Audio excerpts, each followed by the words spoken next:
আজকের পর্বে আলোচনা করব মাধ্যমিক বাংলা বিষয়ের মডেল সেট নিয়ে, যেখানে তোমাদের 90 নম্বরের একটি প্রশ্ন সেট নিয়ে আজকের পর্বে আলোচনা করব।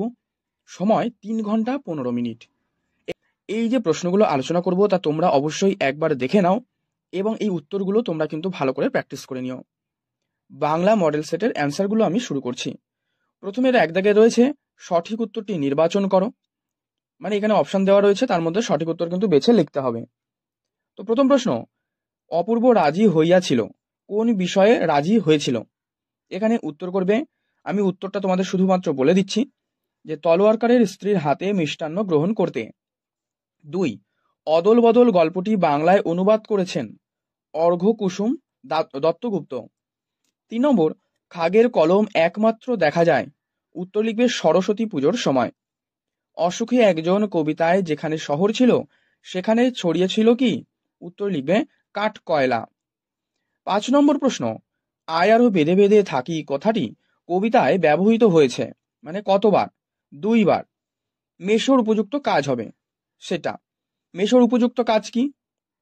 দেখো, মেশোর উপযুক্ত কাজ কিন্তু এখানে হয়ে যাবে যে গল্প ছাপিয়ে দেওয়া। ইন্দ্রজিতে জিতি তুমি সতী, সতী বলতে বোঝানো হয়েছে। 4টে অপশন দেওয়া রয়েছে, এর মধ্যে সঠিক উত্তর হবে প্রমীলাকে। কপল, কপল শব্দের অর্থ গাল। 9 নম্বর প্রশ্ন, সমুদ্র নৃপতি সুতা, মানে কে? কি হবে উত্তর? পদ্মা। সমুদ্র নৃপতি সুতা কে? তাহলে পদ্মা। অপাদান কারকে একটি দৃষ্টান্ত লেখো। তাহলে অপাদান কারকের একটা দৃষ্টান্ত, আচ্ছা কোনটা হবে অপাদান কারকের দৃষ্টান্ত? বাড়ি থেকে এলাম, অপাদান কারকে কিন্তু থেকে হইতে এই শব্দগুলো কিন্তু ব্যবহার করা হয়। তাহলে বাড়ি থেকে এলাম। জায়া ও পতি, এই সমস্ত পদটি কি? দেখো, জায়া ও পতি হচ্ছে দম্পতি, মানে স্বামী ও স্ত্রী একসাথে কি বলা হয়? তাদেরকে কিন্তু বলা হয় দম্পতি। ক্লিয়ার? এবারে পরবর্তী 12 নম্বর প্রশ্ন। দেখো, রয়েছে 12 নম্বর প্রশ্নের ক্ষেত্রে দ্বিগু সমাসের একটি উদাহরণ। দ্বিগু সমাসের উদাহরণ তোমরা কি লিখবে এখানে? যে চিঠিপত্র। ঠিক আছে, এটা কিন্তু দ্বিগু সমাসের একটি উদাহরণ। 13 নম্বর প্রশ্ন, আমি নবদ্বীপে থাকি, নিম্নরেখ পদটি কোন কারকের উদাহরণ? দেখো, নবদ্বীপের নিচে কিন্তু আন্ডারলাইন করা রয়েছে, তোমরা উত্তর করবে এটি হবে অধিকরণ কারক। 14 নম্বর, সে আসবে এবং আমি যাব, এটি কি ধরনের বাক্য? দেখো, এবং দিয়ে যুক্ত রয়েছে, তাই না? তাহলে এই যে ও এবং আর, কিন্তু এই সমস্ত সংযোজক অব্যয় দিয়ে যদি যুক্ত হয় তাহলে কিন্তু সেক্ষেত্রে আমরা বুঝে যাব যে এটি যৌগিক বাক্যের উদাহরণ। তাহলে সে আসবে এবং আমি যাব, এটি কি ধরনের বাক্য? যৌগিক বাক্য। আর জটিল বাক্যের ক্ষেত্রে কিন্তু যদি তবে, যে সে, যখন তখন, মানে এইরকম ভাবে কিন্তু থাকবে, যে যদি তুমি যাও তবে আমি যাব, মানে এরকম আর কি। ঠিক আছে, এক্সাম্পলটা, এটা জটিল বাক্য। আচ্ছা, 15 নম্বর, আপনার বসা হোক, এই বাচ্যটি কি বাচ্য? এখানে উত্তর করবে আপনার বসা হোক, এটির উত্তর ভাব বাচ্য। এবারে প্রিয় বন্ধুরা, তোমাদের জন্য কিন্তু সমস্ত বিষয়ের সাজেশন প্রশ্নগুলি পোস্ট করা হয়ে গিয়েছে। তোমরা যারা এখনো দেখোনি তারা কিন্তু অতি অবশ্যই প্লেলিস্ট থেকে অথবা এই ভিডিওর ডেসক্রিপশন বক্সে তার লিংক দেওয়া থাকবে, তোমরা সেখান থেকে দেখে নিও। আর চ্যানেলে যদি নতুন হয়ে থাকো অবশ্যই কিন্তু চ্যানেলটি সাবস্ক্রাইব করে পাশের বেল বাটনটি অল করে রেখো। পরবর্তী প্রশ্ন রয়েছে 16 দাগ, দীর্ঘজীবী হও, এই বাক্যটি যে শ্রেণীর অন্তর্ভুক্ত? তোমরা এখানে 16 দাগের অ্যান্সার করবে প্রার্থনা সূচক, প্রার্থনা করা হচ্ছে যে দীর্ঘজীবী হও। 17, আমার যাওয়া হবে না, এই বাক্যটির কর্তৃবাচ্যের রূপ কি হবে? উত্তর লিখবে আমি যাব না, এটি হচ্ছে কর্তৃবাচ্যের রূপ। এগুলো তোমাদের এমসিকিউ পার্ট কমপ্লিট হলো 17টা। এবারে আলোচনা করব এসএকিউ, যেখানে কিন্তু তোমাদের 19টা প্রশ্ন রয়েছে। তার প্রশ্ন নির্দেশ যে কম বেশি 20টি শব্দে প্রশ্নগুলির উত্তর দাও। তো এখানে যথারীতি দেখো, এই যে প্রশ্নগুলো রয়েছে 2-এর 1 দাগে, যে কোনো 4টি প্রশ্নের উত্তর দাও। 5টা প্রশ্ন রয়েছে, 5টাই আমি আনসার তোমাদের বলে দিচ্ছি, তোমরা দেখে নাও। প্রশ্ন, তপনদের মতোই মানুষ, এ কথা বলার কারণ কি? কারণ ছুটিতে মামার বাড়িতে এসে নতুন মেশোকে দেখে ও তার সাথে সময় কাটিয়ে তপনের বিশ্বাস হয় যে লেখকরা কোনো আকাশ থেকে পড়া জীব নয়, তাদের মতোই মানুষ। 2 নম্বর, পলিটিক্যাল সাসপেক্ট বলতে কি বোঝাও? রাজনৈতিক সন্দেহভাজন ব্যক্তি। 3 নম্বর প্রশ্ন, 3 নম্বর প্রশ্ন কি রয়েছে? বড় চমৎকার আজকে এই সন্ধ্যার চেহারা, সন্ধ্যার বর্ণনা দাও। দেখো, সেই সন্ধ্যায় চাঁদের আলোর একটা স্নিগ্ধ ও শান্ত উজ্জ্বলতা চারিদিকে ফুটে উঠেছিল। ফুরফুর করে বাতাস বইছিল। জগদীশবাবুর বাগানের গাছের পাতাগুলো ঝিরঝির শব্দ করছিল। 4 নম্বর, হঠাৎ অমৃতের মাথায় একটা বুদ্ধি খেলে গেল। বুদ্ধিটি কি? যে ঈশবের ছেঁড়া জামা পরিবর্তনের বুদ্ধি খেলে যায়। হলো। 5 নম্বর, নদের চাঁদ স্তম্ভিত হইয়া গেল। তাহলে নদের চাঁদ স্তম্ভিত হলো কেন? কারণ 5 দিন অবিশ্রান্ত বৃষ্টির পর নদীর ধার গিয়ে আপাত শান্ত নদীর উন্মত্ত রূপ দেখেই কিন্তু নদের চাঁদ স্তম্ভিত হয়ে গিয়েছিল। এবারে 2.2, যে কোনো 4টি, এখানেও 5টা প্রশ্ন, উত্তর আমি সবগুলোই বলে দেবো। প্রশ্ন এখানে কিন্তু কবিতা থেকে নেওয়া হয়েছে এই প্রশ্নগুলো। 2.2 দাগের ক্ষেত্রে, যে অশোকে একজন কবিতায় কতক অপেক্ষারতাকে ছেড়ে কোথায় চলে গেলেন। অ্যান্সার কি করবে? অ্যান্সার করবে যে কবিতার কতক দরজায় অপেক্ষারত প্রিয়জনকে দাঁড় করিয়ে রেখে দূর থেকে দূরে কোনো স্থানে চলে গেলেন। 2, আমাদের বায়ে গিরিখাত। এই গিরিখাত শব্দটির আক্ষরিক অর্থ কি লিখবে? লিখবে 2 পর্বতের মাঝে সৃষ্ট গভীর খাদ। প্রতিকূলতা অর্থে এটি কিন্তু ব্যবহার করা হয়েছে। এবারে 3, যাও তুমি তড়া করি। কে কাকে তড়া করি যাত্রা করতে বলেছেন?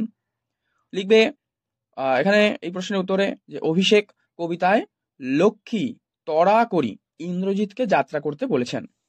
4, মহাকাল কি? লিখবে মহাকাল শব্দের অর্থ হলো সময় প্রবাহ, অর্থাৎ মহাকাল হলো প্রলয় সৃষ্টিকারী মহাদেবের ধ্বংসাত্মক রূপের প্রতীক। 5, ঋষি বালকের মাথায় কি গোজা রয়েছে? প্রিয় বন্ধুরা, প্রশ্নের উত্তরটি তোমরা কমেন্টে জানাও। জানানোর পরে পরবর্তী তোমাদের প্রশ্ন 2.3 দাগ, যে কোনো 3টি প্রশ্নের উত্তর দাও। রয়েছে এখানে 4টে প্রশ্ন, 3টাই আমি বলে দিচ্ছি। যেখানে কিন্তু হারিয়ে যাওয়া কালি কলম আর হচ্ছে বাংলা ভাষায় বিজ্ঞান, এখান থেকে প্রশ্নগুলি নেওয়া হয়েছে। প্রশ্ন 1, খুব টেকসই। কি খুব টেকসই? দেখো, টেকসই কিন্তু এখানে লিখবে গরুর শিং বা কচ্ছপের খোল কেটে তৈরি নিব কিন্তু খুবই টেকসই হয়। 2, প্রাবন্ধিক কার সোনার দোয়াত কলমের সংগ্রহ দেখেছিলেন? অ্যান্সার করবে শুভ ঠাকুরের। 3 নম্বর, হিমালয় যেন পৃথিবীর মানদণ্ড। কালিদাসের এই উক্তির কারণ কি? কারণ বৈজ্ঞানিক প্রসঙ্গে ভাষা সরল ও স্পষ্ট। 4, পরিভাষার উদ্দেশ্য কি? পরিভাষার উদ্দেশ্য হলো কি? ভাষার সংক্ষেপ এবং অর্থ সুনির্দিষ্ট করা। এবারে তোমাদের মোস্ট ইম্পর্টেন্ট একটা পার্ট, যেটা কিন্তু বাংলা ব্যাকরণের পার্ট। এখানে 8টা প্রশ্ন থাকে। এই 8টা প্রশ্ন তোমাদের থাকে, যার মার্কস কিন্তু 1 গুণ 8, মানে 8 টোটাল। ওকে। প্রশ্ন, বিভক্তি কাকে বলে? আমি বলে দিচ্ছি, তোমরা শুনে নাও। যে বর্ণ বা বর্ণ সমষ্টি শব্দের বা ধাতুর পরে যুক্ত হয়ে শব্দ বা ধাতুকে পদে পরিণত করে এবং কারক ও কাল নির্ণয় করে, ঠিক আছে, সাহায্য করে, তাকে হচ্ছে বিভক্তি বলে। আচ্ছা, 2 নম্বর কি? অকারক। আচ্ছা, তোমরা কয়েকটি বিভক্তির উদাহরণ কমেন্টে লিখে জানাবে। 2, অকারক পদ কত প্রকার, কি কি? অকারক পদ 2 প্রকার, সম্বন্ধ এবং সম্বোধন। 3, প্রযোজক কর্তা কাকে বলে? উত্তর কি লিখবে? কর্তা যখন কাজটি নিজে না করে অন্যকে দিয়ে করিয়ে নেয়, তখন কিন্তু তাকে প্রযোজক কর্তা বলে। আর যদি এর উদাহরণ বলতে হয়, তাহলে লিখবে তিনি আমাকে দিয়ে কাজটি করালেন। ওকে। এবারে পরবর্তী প্রশ্ন, 4 নম্বর, অস্ত্র রাখো। অস্ত্র নিচে দেখো আন্ডারলাইন করা। নিম্নরেখ পদটির কারক। তাহলে এই 4-এর অ্যান্সার তোমরা কি করবে? কি রাখো? অস্ত্র রাখো, তাহলে কর্মকারক। আর বিভক্তি জানতে চাইছে, লিখবে শূন্য বিভক্তি। 5 নম্বর, ব্যাসবাক্য সহ সমাস নির্ণয় করো। রাজপথ, এটা করবে পথের রাজা, এটা ব্যাসবাক্য হলো। আর সমাস যদি জানতে চায়, তখন হবে সম্বন্ধ তৎপুরুষ সমাস। 6, তুমি না আসলে আমার মন খুব খারাপ লাগবে, জটিল বাক্যে। তাহলে কি লিখবে? যদি তুমি না আসো তবে আমার মন খুব খারাপ লাগবে। ক্লিয়ার? 7 নম্বর, নদী তুমি কোথা হইতে আসিয়াছ। নদী এখানে কি পদ? তাহলে নদী কি পদ? সম্বোধন পদ, কারণ নদীকে সম্বোধন করে বলা হচ্ছে, তাই না, যে তুমি কোথা হইতে আসিয়াছ। 8, কোন বাচ্যের রূপান্তর সম্ভব নয়? অ্যান্সার করবে কর্মকর্তৃবাচ্য। যদি একটা এক্সাম্পল বলে, তখন হবে লিখবে শঙ্খ বাজে বা শাখ বাজে, এগুলি। কারণ সে কিন্তু নিজে বাজে না, তাই না, অন্যের দ্বারা সে বাজে। যেমন শঙ্খ অন্যের দ্বারা বাজে, নিজে কিন্তু বাজে না। 9 নম্বর, বৃষ্টিতে ধুয়ে দিল আমার পায়ের দাগ। কর্মবাচ্যের রূপান্তর লিখবে বৃষ্টির দ্বারা, কর্মবাচ্য বলেছে, বৃষ্টির দ্বারা আমার পায়ের দাগ ধৌত হলো। 10, সকলে আসিয়া কাঁদিয়া পড়িল। যৌগিক বাক্যের রূপান্তর লিখবে সকলে আসিল এবং কাঁদিয়া পড়িল। ক্লিয়ার? এরপরে তোমাদের রয়েছে 3 নম্বরের প্রশ্ন, যেটা গল্প থেকে রয়েছে। দেখো, এই যে প্রশ্নগুলো, এগুলো আমি আলোচনা করছি না, তোমরা এগুলো দেখে নাও। যে তপনকে যেন আর কখনো শুনতে না হয়, কি না শোনার কথা বলা হয়েছে। গিরিশ মহাপাত্রের চেহারার বর্ণনা দাও বহুরূপী থেকে। এবার কবিতা থেকে অতি মনোহর দেশ, মানে এই মনোহর দেশের সৌন্দর্যের পরিচয় দাও। আর রয়েছে এলো মানুষ ধরার দল, কবি কাদের কেন এই কথা বলেছেন। এবার গল্প থেকে 5 মার্কসের প্রশ্ন। 150 শব্দের মধ্যে যেটা লিখতে হয়, 2টো প্রশ্ন দেওয়া থাকে, একটা করতে হয়। নদীর বিদ্রোহ গল্প অবলম্বনে নদের চাঁদের চরিত্র। আর হরিদার জীবনে সত্যি একটা নাটকীয় বৈচিত্র্য আছে, মানে হরিদাকে তার জীবনের কর্মকাণ্ড গল্প অনুসারে ব্যক্ত করো। এটা এবার দেখো পরবর্তী প্রশ্ন। পরবর্তী দেখো প্রশ্ন 5 দাগ কম বেশি 150 শব্দে যে কোনো একটি প্রশ্নের উত্তর দাও। এখানে রয়েছে 5 দাগে কবিতা থেকে যে আর সেই মেয়েটি আমার অপেক্ষায় অসুখী একজন কবিতা অবলম্বনে উদ্ধৃতাংশর তাৎপর্য। আর হেনকালে প্রমীলা সুন্দরী, হেনকালে বলতে কোন সময়কে বলা হয়েছে, সেই সময় কি ঘটেছিল তা লেখো। এখানে 6 দাগ যে প্রাচীনেরা বলতেন, কি বলতেন, এটাও 150 শব্দের মধ্যে লিখতে হবে। এটাও কিন্তু 5 মার্কসের প্রশ্ন, যে সহজে কালি তৈরির পদ্ধতি, মানে হারিয়ে যাওয়া কালি কলম আর বাংলা ভাষায় বিজ্ঞান থেকে নেওয়া। তো 2 হচ্ছে পাশ্চাত্য দেশের তুলনায় এদেশের জনসাধারণের বৈজ্ঞানিক জ্ঞান নগণ্য। লেখকের এমন মন্তব্যের কারণ কি, এই প্রশ্নটা এটা কিন্তু তোমাদের বাংলা ভাষায় বিজ্ঞান যেটি রয়েছে ওখান থেকে কিন্তু নেওয়া রয়েছে। তারপরে দেখো প্রশ্নটা রয়েছে কি 7 দাগের ক্ষেত্রে 125 শব্দ, নাটক থেকে এই প্রশ্নগুলো দেওয়া থাকে, যেটা কিন্তু মার্কস হচ্ছে 4 নম্বর। ঠিক আছে, দুটোর মধ্যে একটা তোমাদেরকে করতে হবে, যে আমার এই অক্ষমতার জন্য তোমরা আমাকে ক্ষমা করো। বক্তা কাদের কাছে কোন অক্ষমতা প্রকাশ করেছেন, এই প্রশ্নটি। আরেকটা প্রশ্ন সিরাজদৌল্লা নাট্যাংশে ঘসেটি বেগমের যে স্বার্থান্বেষী প্রতিহিংসা পরায়ণ এক নারী চরিত্র, সেই চরিত্রের বিশ্লেষণ করতে বলেছে, যার মার্কস 1 + 3 4। তাহলে এই দুটো নাটকের মধ্যে তোমাদেরকে একটা প্রশ্ন অ্যাটেন্ড করতে হবে। নেক্সট তোমরা কোনি থেকে পাবে 3টে প্রশ্ন দেওয়া থাকে, কিন্তু তোমাদেরকে ওখানে 2টো প্রশ্নের অ্যান্সার করতে হয়, 5 করে 2টো প্রশ্ন 10 প্রশ্ন। 150 শব্দে লিখতে হবে উত্তর দুটি। যে কোনি উপন্যাস অবলম্বনে একটা দিয়েছে কোনির চরিত্র। আর 2 জাতীয় সাঁতারের আজ শেষ দিন, কোথায় জাতীয় সাঁতার অনুষ্ঠিত হয়েছিল, শেষ দিনের অবিস্মরণীয় ঘটনা।